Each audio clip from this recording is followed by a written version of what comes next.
Hello, Tom Curran here. No, I did not take a new job. I am actually in the Truman Library Institute on the campus of Rockhurst University.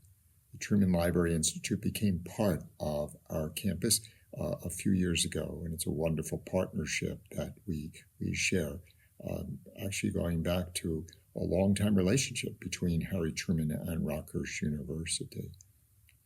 You might say that I'm a big fan of Harry Truman.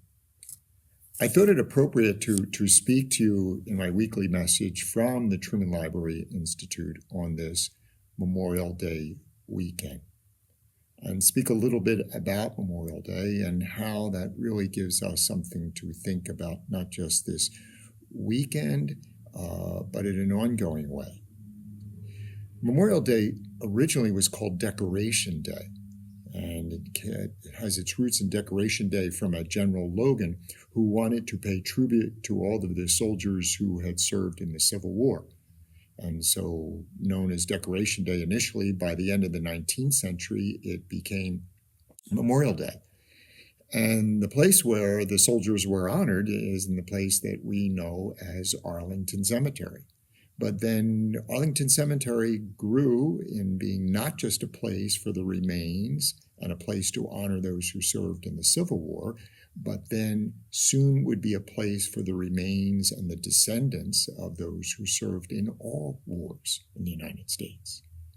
In many respects, Arlington Cemetery, for me, is not just an image of Memorial Day, but really a reflection and a metaphor of what it is we're called to reflect upon through on Memorial Day weekend. On this weekend, and for me, lots of images about the cemetery, but most especially so there's some 400,000 graves there.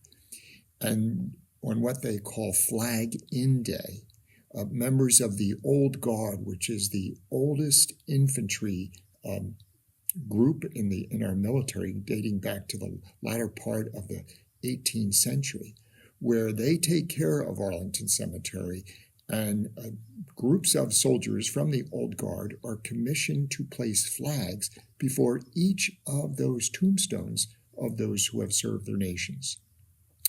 Each soldier is given one particular row, or stays within that row, and they take their boot and they put it at the bottom of that tombstone and then measure out basically a foot. And then take a flag and place the flag 3 inches into the ground by hand. Always wondered, how do they do that? I found out a few years ago that the trick is they keep a bottle cap in their hands in order to make sure that their hand isn't damaged as a result of putting all of those flags along those tombstones. One soldier to each row so that they are absolutely uniform. You've seen the pictures of the Old Guard placing those flags before those tombstones that will remain there and then be removed by Tuesday after Memorial Day. Who's there in Arlington Cemetery? Again, back to what I said about Memorial Day, and it is this. Arlington Cemetery really reflects what we are about with Memorial Day, which is reflecting upon all of those who have defended our nation. So in the cemetery, there are some rather famous people. There's 2 presidents there. Robert H. Taft is buried there, as is John Kennedy. Jacqueline Kennedy Onassis is buried there. Senator Robert Kennedy. The musician Glenn Miller is buried there. And here's another interesting point about the cemetery. The cemetery reflects that all wars and all peoples from the United States, not segregated anymore. Thurgood Marshall, African American, served on the Supreme Court of the United States. Medgar Evers, civil rights activist, buried in Arlington Cemetery. And Rear Admiral Amazing Grace Hopper, a name that may not mean a lot to you, but she is very helpful in our lives today because she was one of the pioneers in the computer design and industry. And if we recall that expression about debugging your computer, there's a story about her, and you can look that up in terms of how she is the origin of that. At this time, as a community, as a city, as a region, as a nation, as a world, we're involved with another war. And this war knows no boundaries. This war knows no political parties. This war knows no religious or ideological divisions. It is a war that is challenging all of us in our shared humanity.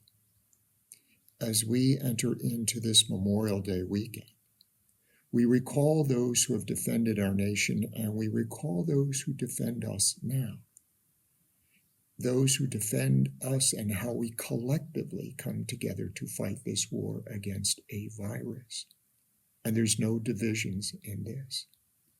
It's also appropriate that I'm here in the Truman Library Institute because it's another example, if you will, looking to the legacy of President Harry Truman, who said there should be no division in the military and ended segregation. When I think of Arlington Cemetery, there's also the tomb of the unknown soldier. And the inscription there on the stone is known only to God. The last piece I want to leave with you is from Paul's letter to the Romans.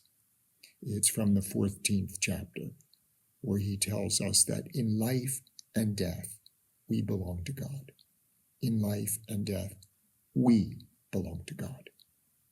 On this Memorial Day weekend, as we take leave of those who have defended us, and we pay tribute to them, we are reminded not just of those who fought in wars on foreign soils, but a war that we are facing throughout our world at this time, and a war that requires us to have no divisions, but to be unified as one people for all of us collectively.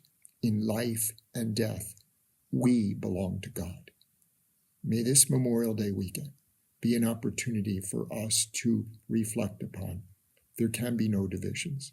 It must be a time for inclusivity. It must be a time for we, together, collectively, recall that our support, our strength, our solidarity is in the God who loves us, the God who is with us in our lives and in our death. Peace.